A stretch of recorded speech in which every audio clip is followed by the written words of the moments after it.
யோபு இங்க பாரேன். வருந்துகிறோம், கர்த்தருக்குள் நித்திரை அடைந்தார். கர்த்தருக்குள் நித்திரை அடைந்தார்னு அவனே போட்டுட்டு வருந்துகிறோம்னு போட்டிருக்கான். அவன் வேற எங்க போயிருப்பான்? கர்த்தர்கிட்ட தானே போயிருப்பான். இதுக்கு போட்டு வருந்தணுமா?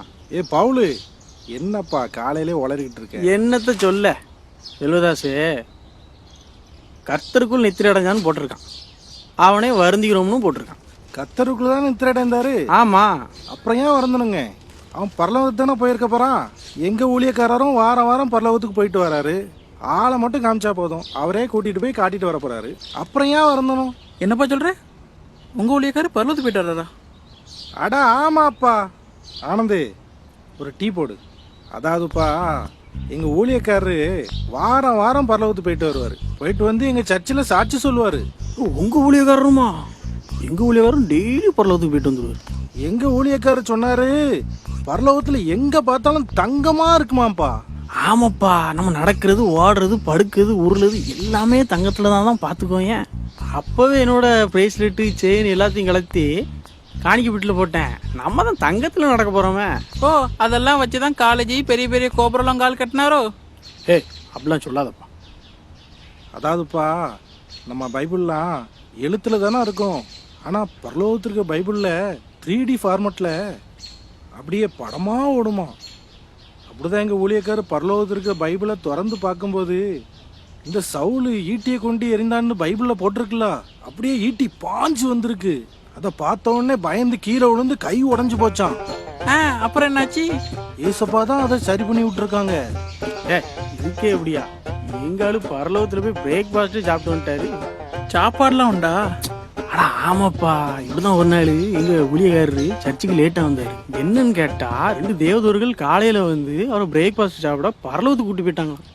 அங்க போய் இட்லியும் பாயாசமும் சாப்பிட்டு வந்திருக்காரு. பாயசமா? பருப்பு பாயசமா, அடை பாயசமா? எப்பா, இப்படிலாம் பேசாதப்பா. இந்த மாதிரி பாக்கியெல்லாம் நமக்கு கிடைக்கலன்னு வருத்தப்படணும். அவன் கிடக்கான். ஆமா, உங்க ஊழியக்காரரு பரலோக அனுபவத்தை பத்தி வேற என்னெல்லாம் சொல்லியிருக்காரு? அதான் நிறைய இருக்கே. இப்படிதான் எங்க ஊழியக்காரரு பரலோகத்துக்கு ஒரு தடவை போயிட்டு வரும்போது ஒரு லோடு செங்கல் வாங்கிட்டு வந்தாரு. அந்த ஆசீர்வாத செங்கல் நம்ம ஒரு செங்கல் வாங்கி வீடு கட்டினோம்னா எந்த தடையும் இல்லாம அந்த வீடை கட்டி முடிச்சிடலாமா. யோ, நீ வீடுன்னு சொன்னோன்னு ஞாபகம் வருது. எங்க ஊழியக்காரரு பரலோகத்துல போய் தங்கச்சாக வேண்டு இருக்காரு. நானும் ஒண்ணு வாங்கி வச்சிருக்கேன். நம்மளும் பரலோகத்துக்கு போகணுமா இல்லையா? ஆனந்தே, பருப்பு அடையில பருப்பு வேகலையப்பா. அப்போ தின்னுட்டு வந்து இந்த அடுப்புல உட்காரு. அப்ப நல்லா வெந்துரும். பருப்பு வேகல, உளுந்து வேகலன்னு. வெந்துருமா? அப்பாரா? அதாவது பவுலு, பரலோகங்கிறது நம்ம நினைக்கிற மாதிரி இல்ல. ரொம்ப நார்மலா இருக்கு. அங்குள்ள குளத்துல அந்த பிள்ளைங்க எல்லாம் குதிச்சு குளிச்சு விளையாண்டுட்டு இருந்தாங்களாம். ஒரு நாள் ஏசப்பா அந்த வழியா அப்படி போயிருக்காங்க. போகும்போது அந்த பிள்ளைங்க ஏசப்பா மேல தண்ணி கோரி ஊத்தி இருக்காங்க. மறுபடியும் ஏசப்பாவும் அந்த பிள்ளைங்க மேல தண்ணி கோரி ஊத்தி இருக்காங்க. அந்த பிள்ளைங்க ஷடக்குன்னு இப்படி ஷாக் ஆயிட்டாங்க. இப்படிதான் பார்த்துட்டு இருந்த எங்க ஊழியக்காரரு அவரும் உள்ள போய் அந்த பிள்ளைங்க மேல தண்ணி கோரி ஊத்தி விளையாண்டுருக்காரு. பரலோகம் எவ்வளவு சந்தோஷமா இருக்குது. என்னடா டீ போடுற? பரலோகத்தெல்லாம் எப்படி இருக்கு தெரியுமா டீ? பரலோகமா? நீங்களும் பரலோகத்தெல்லாம் போயிருக்கீங்களா?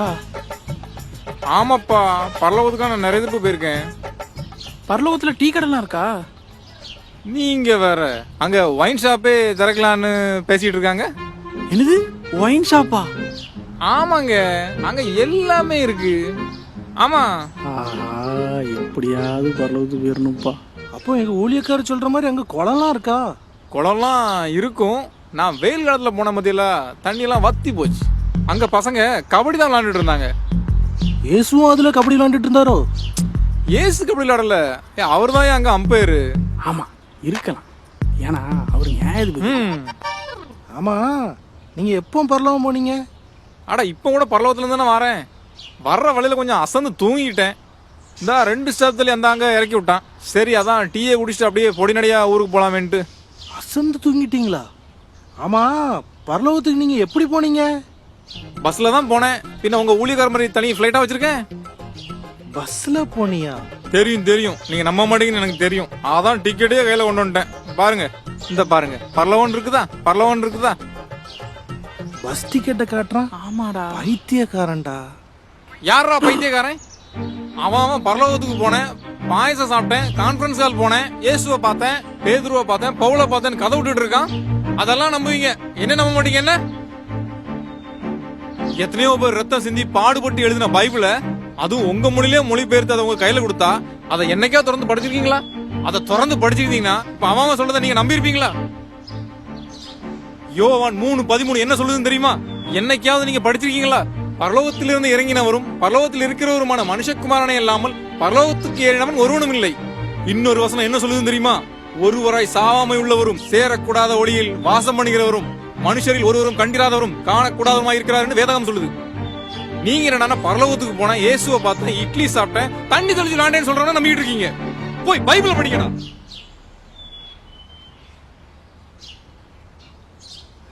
பைத்தியக்காரன்டா. அவன் இல்லடா, நீங்க தான்டா பைத்தியம். தலையாட்டும் பொம்மை, தலையாட்டும் பொம்மை, தலையாட்டும் பொம்மை, தலையாட்டும்